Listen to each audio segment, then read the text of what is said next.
तो hello my listener, मैं आशा करता हूँ कि आप लोगों ने black hole story of dark web का एपिसोड 4 सुन लिया होगा। अगर नहीं सुना है तो ये रहा उसका थोड़ा सा रीकेप। सुरेश का चेहरा देखकर समझ जाते हैं और धीमे से कहते हैं, स्पीकर में डालो फ़ोन को। फिर सुरेश फ़ोन को स्पीकर में डालता है और दूसरी तरफ से आवाज़ आती है, पर लोग शांति से बात को समझते ही नहीं है। तुम्हारी मौत का वक्त आ चुका है। 1 हफ्ते तक या तो मुझे ढूंढकर अपनी मौत को होने से रोक लो, या तो शांति से अपने बचे थे अपने परिवार के साथ बिताओ। ये तुम्हें चुनना है। हेलो सर, पहली बार मुझे पकड़ने की कोशिश की थी पर पकड़ नहीं पाए। सुन के बड़ा दुख हुआ, पर क्या करें, अंधेरे को कोई पकड़ थोड़ी न सकता है। आपके लिए भी यही चीज। अपनी मौत तो आप पहले ही देख चुके हैं। आपके लिए भी इतना ही कहूंगा, या तो शांति से मर जाइए या फिर मुझे पकड़कर अपनी मौत होने से रोक लीजिए। ये एक काल्पनिक कहानी है, तो इसे कृपया करके असल ज़िंदगी से ना जोड़ें। धन्यवाद।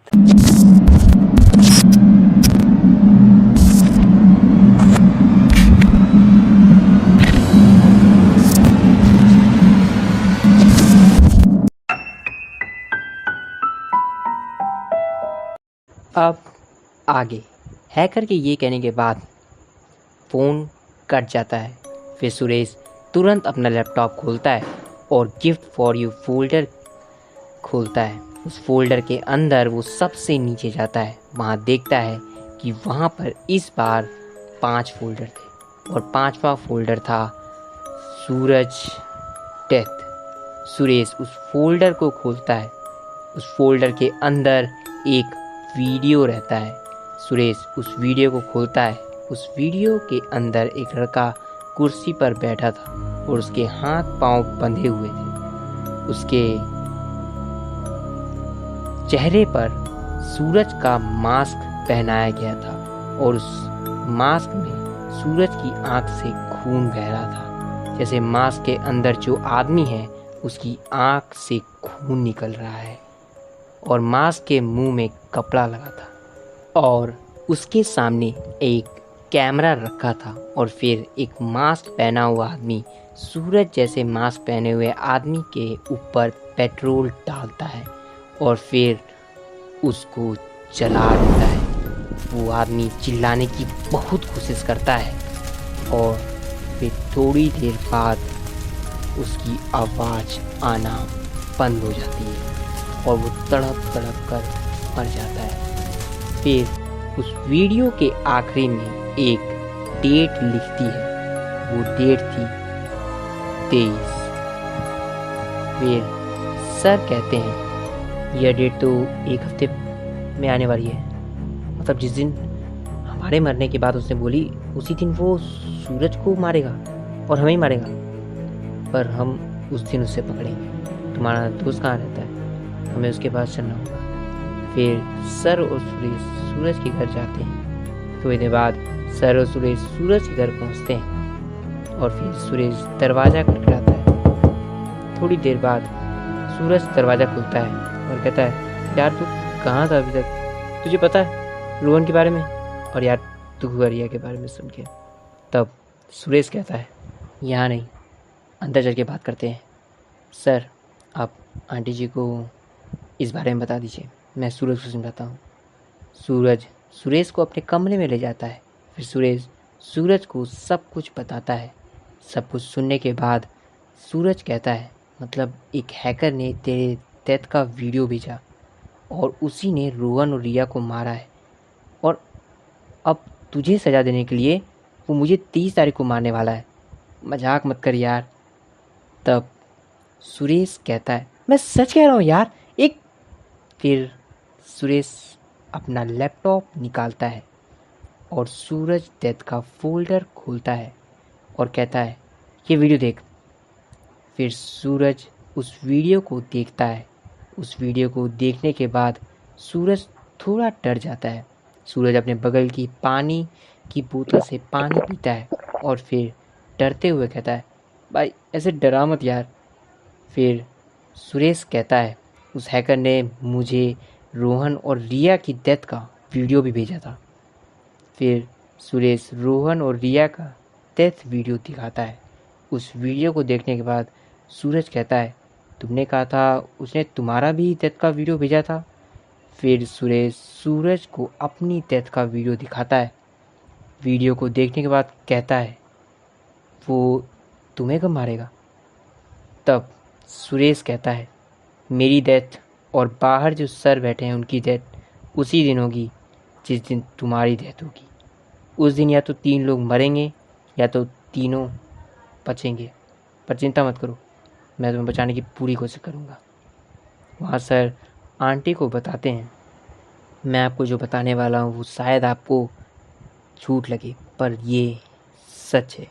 आपके बेटे को कोई मारने वाला है, पर चिंता मत करिएगा, हम आपके बेटे को ज़रूर बचाएंगे, बस आपको हम पर भरोसा करना होगा। फिर सूरज की मॉम कहती हैं, प्लीज़ आप उसे बचा लीजिएगा सर। फिर सर कहते हैं, इसके लिए सूरज को 24 आवर सिक्योरिटी में रहना होगा। 23 तारीख तक आपके घर के आसपास कई सारे पुलिस वाले रहेंगे। फिर सुरेश और राजेश सर बाहर जाते हैं। फिर सर कहते हैं, अगर वो सूरज को मारना चाहता है तो उसके घर पर तो नहीं मारेगा, वो उसे किडनैप ही करेगा। फिर राजेश सर एक पुलिस वाले से कहते हैं, यहाँ से एक भी पुलिस वाला नहीं हटना चाहिए, ठीक है? तब पुलिस वाला कहता है, यस सर।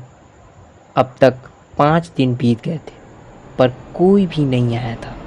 सुबह जब सूरज की मम्मी उसे जगाने गई थी तो वो जो देखती है वो देखकर वो हैरान हो जाती है।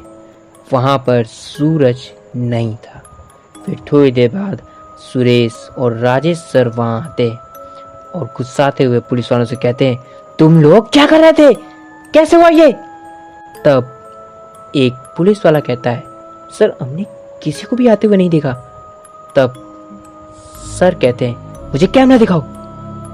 सर कैमरा फुटेज देखते हैं। फिर सर कैमरा फुटेज देखते हैं। उस कैमरे के फुटेज के अंदर एक आदमी सूरज को किडनैप करके ले जाता है। जितने बार भी उस आदमी का चेहरा दिखता है उस वक्त कैमरा खराब हो जाता है, जिसके कारण उसका चेहरा नहीं दिख रहा था। फिर सर कहते हैं, आपने कल रात में किसी अजनबी को अपने घर में आते हुए देखा? कोई भी आपके घर में आया हो, आपको याद हो? तब सूरज की मम्मी कहती है, मैंने किसी को भी नहीं देखा। कल रात को सूरज को मैंने खाना खिलाया था, पर आज सुबह मैं सूरज को जगाने आई थी पर वो यहाँ था ही नहीं। आप उसे बचा लीजिएगा प्लीज़। तब सर कहते हैं, आप हम पर भरोसा कीजिए, हम उसे ढूंढ लेंगे। फिर सर और सुरेश बाहर चले जाते हैं। सर और सुरेश पुलिस स्टेशन पहुंचते हैं और फिर सबको कहते हैं, सब लोग से पूछताछ करो, सबसे, सूरज के दोस्तों से भी, समझ गए? जाओ। ये सुनकर सारे पुलिस वाले पूछताछ करने चले जाते हैं। फिर सर कुर्सी पर बैठ जाते हैं और सोचने लगते हैं, कैसे ढूंढें उसे।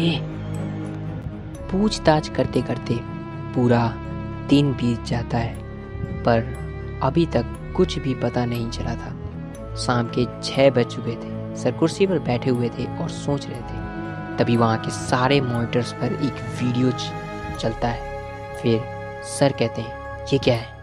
तब एक पुलिस वाला कहता है, सर हमारा पूरा सिस्टम हैक हो गया है।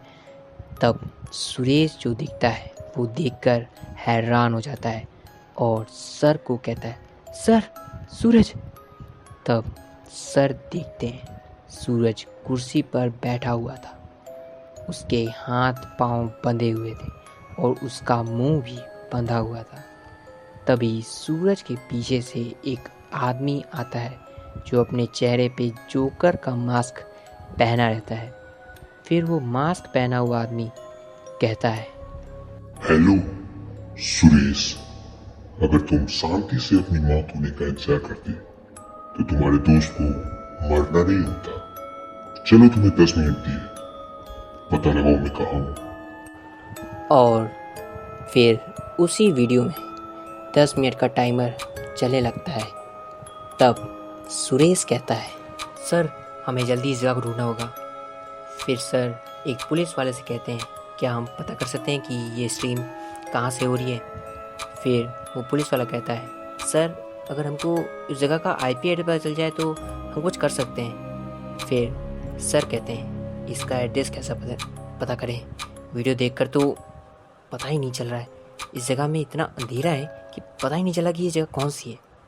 फिर सुरेश उस जगह को ध्यान से देखता है और कहता है, सर इस जगह में इतना भी अंधेरा नहीं है, अगर ध्यान से देखें तो ऊपर कुछ पाइप रखे हुए दिख रहे हैं, शायद ये कोई फैक्ट्री है और शायद बंद है। सर इनसे कहिए कि उन फैक्ट्री को ढूंढे जो बंद है, जहाँ कोई काम नहीं होता। फिर एक पुलिस वाला कहता है, सर ऐसे तो कई सारी फैक्ट्री होगी। फिर सुरेश कहता है, वो हैकर सूरज को मारने के लिए दूर जाके तो नहीं मारेगा, आसपास जितने भी बंद फैक्ट्री हैं उन्हें ढूंढे। फिर एक पुलिस वाला कहता है, सर आसपास में 4 बंद फैक्ट्री है। फिर सुरेश कहता है, इन फैक्ट्री के पास कोई सेल टावर है, उस टावर से पता कीजिए कि कहीं स्ट्रीम हो रही है। अगर कोई स्ट्रीम हो रही है तो उस स्ट्रीम का IP एड्रेस इस वाली IP एड्रेस से मिल रहा है या नहीं, जल्दी करिए। फिर वो पुलिस वाला कहता है, सर एक फैक्ट्री से इस स्ट्रीम का IP एड्रेस मिल रहा है। फिर सर कहते हैं, जल्दी उसका एड्रेस दो। फिर सुरेश कहता है, सर हमें जल्दी इस जगह चलना होगा क्योंकि हमारे पास 5 मिनट बचे हैं। फिर सर और सुरेश तुरंत गाड़ी से निकल जाते हैं।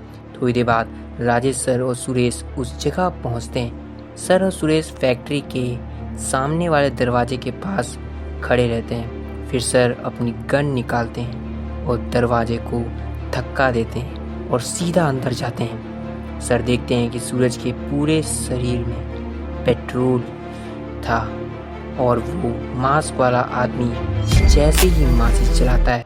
तो हेलो माय लिसनर, जानता हूँ कि मैं यहाँ पर रोक रहा हूँ, लेकिन यार इतनी जल्दी स्टोरी ख़त्म हो जाएगी तो सस्पेंस कैसे बनेगा।